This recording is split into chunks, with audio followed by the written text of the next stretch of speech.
When we scan the skies with our telescopes and peer into the depths of another galaxy, it is as though we are peering into the heart of creation. Even from Earth-bound telescopes, we can see this. Here, in Messier 101, the Pinwheel Galaxy, which I imaged only a few weeks ago with an 8-inch SCT telescope, we can see the vast haze of hundreds of billions of stars, and scattered between the stars, bright pink-red points of light that indicate ionized hydrogen, often locales of stellar nurseries, the birthplaces of stars and star systems. And if we look more closely and push in even deeper into the view of that galaxy, we can spot the dark veins of stardust, the stuff from which worlds are spun. We can even see without much difficulty that this galaxy is slowly spiraling counterclockwise from our perspective. But everything that we can see in the visible spectrum of light is but a shell, because immense amounts of dust that surround galaxies often conceal the wonders hidden within. Even if we look at the closest galaxy, the Andromeda Galaxy, which from our perspective is nearly edge-on, we can perceive a great deal of detail in the visible light spectrum, but that vast haze around it indicates dust, and within that dust are the hidden details of the inner workings of that galaxy. And this was the case with so many galaxies. We could use the most powerful telescopes to peer at them through the visible spectrum of light, but it was like trying to study them through a thick blanket of fog. This is galaxy IC 5332. It was imaged in the visible light spectrum with the Hubble telescope by NASA and the European Space Agency ESA. As with the previous images portraying the Pinwheel Galaxy and the Andromeda Galaxy, we can see blue pinpoint regions that are collections of stars, bright pinkish-red regions representing ionized hydrogen, which are often stellar nurseries, dark lanes of stardust, spiraling galactic arms rotating in a counterclockwise direction from our perspective, and there is a faint bar toward the core of the galaxy. But there, the view stopped, and the inner workings of the galaxy were concealed. But there is a way to lift that veil. The James Webb Space Telescope orbits beyond the Moon at the L2 Lagrange point, hiding from the Sun to enable its ultra-sensitive infrared sensors. And out there, 1.5 million kilometers from Earth, the JWST peers into those galaxies, looking into the infrared spectrum to peel back their hidden heart and inner workings. The JWST carries a number of instruments for observing the infrared universe, and by pointing its near-infrared and mid-infrared cameras at targets like IC 5332, this powerful space telescope can peel back the dust and reveal the cycles of star formation and feedback that shapes the structure of entire galaxies. When the veil of dust is pulled back from galaxy IC 5332, the James Webb Telescope reveals an underlying network of cloud and filamentous structures.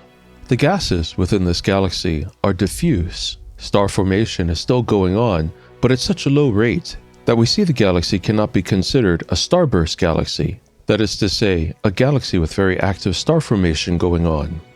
The gases of the galaxy, colored brown to orange, swirl about its delicate core.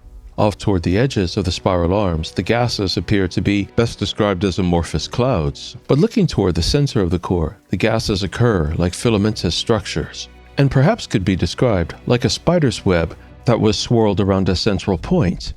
There are dark voids like bubbles, spaces where there is little gas. In those areas, we can see pinpoints of light, stars and clusters of stars, and nebulae. And it is believed that the more bubble-shaped voids were caused by stellar explosions, novae bursting, and their outward racing stuff pushing the gases away in every direction, forming a bubble-like structure. And the delicate core of IC 5332 emits a bright blue luminous hue. This is an indicator of a high population of very old stars. Were we to see those stars with the naked eye, they would appear red, as old stars are wont to do. But in order to distinguish them, that frequency of light has been assigned to blue by the image developing team to differentiate those frequencies of light from the longer wavelengths emitted by the nebulous and gaseous structures far around the core in every direction. For quite some time now, the JWST has been busily imaging 74 galaxies for the PHANGS project. This stands for Physics at High Angular Resolution in Nearby Galaxies. The purpose of the PHANGS project is to understand the evolution of galaxies. Quoting from the PHANGS website, the combination of these surveys provide the first dataset to enable the multi-phase, multi-scale study of star formation across spiral galaxies in the local universe, from star clusters and molecular clouds to galactic disks. The PHANGS team recently used the JWST's near and mid-infrared range cameras to peer through the dust of another galaxy, NGC 7496. This is that galaxy viewed through the Hubble telescope. Thus, we are seeing it in the spectrum of its visible light. In the spectrum of that visible light, we can see that this is also a spiral galaxy, and it is rotating clockwise. But unlike IC 5332, a pronounced bar defines this galaxy's core. It is a Type II Seyfert's galaxy with a high rate of star formation around its nucleus. Evidence of the star formation can be seen in the reddish color of the nucleus, indicating it is a place where ionized hydrogen is collapsing into stars bit by bit.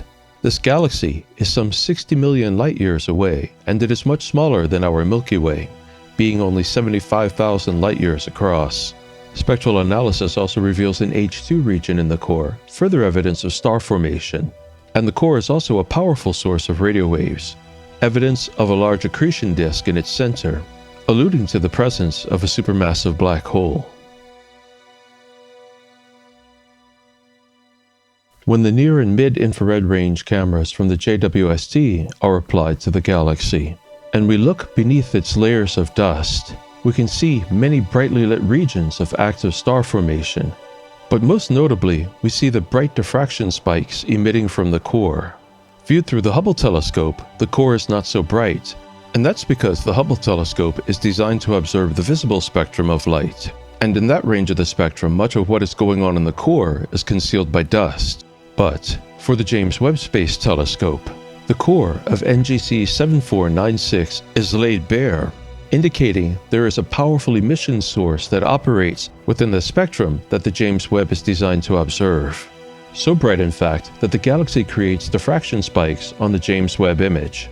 Such diffraction spikes can be the calling card of the presence of a supermassive black hole in the core, and with further evidence of an accretion disk in the region, that is likely to be the case. Though the James Webb team is careful to note that such diffraction spikes can also be created by slews of very bright star clusters accumulated in a region as well. In the middle to outer regions of this galaxy, we see small patches of bright blue. These are areas where young but maturing stars have had enough time to blow away their surrounding gases. With no surrounding stellar material to block their light emission, they emit somewhat shorter frequencies of light, and the James Webb development team interprets this light as blue. And throughout the galaxy, sometimes near those small blue regions, are just as small reddish-orange regions.